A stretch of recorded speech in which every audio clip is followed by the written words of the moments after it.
Ito mga boss, para malinawan kayo talaga lahat. Kasi kahit ako na masakit sa ulo.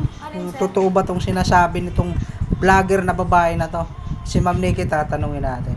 Bakit? Si Ma'am Nikki. Ma'am Nikki, ano masasabi mo sa mga nakamiyo? Mio? Oh. Ito yung may tomboy. Ay, mali. Gago! Mga babaero? Ay, si Mga babaero talaga na kamiyo. Ay, Kasi one time may ano ako na babaero eh. nakamiyo yon. Nakamiyo yun, sir. Ah, ganun ba? Nahuli ko, sir. So confirm, tama nga yung sinabi ng babaeng vlogger na yan. Pero pangalawang tanong, Ma'am Nikki, paano naman yung naka-rider? Na Mio? Rider, motor. Ah, rider.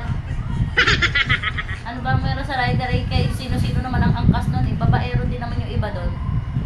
Oh shit, not good. Ito baka magandang ano. Ano ba masasabi mo sa naka-rider? Naka-rider ay ano, pinagbibintangang asawa, babaero, ganyan. Kasi yung ibang sakay ng rider si Losa eh, di ba? Ayun. So yun yun. Sa ikaw Lindon, si Lindon naman. Okay. Ano masasabi mo sa mga naka-rider?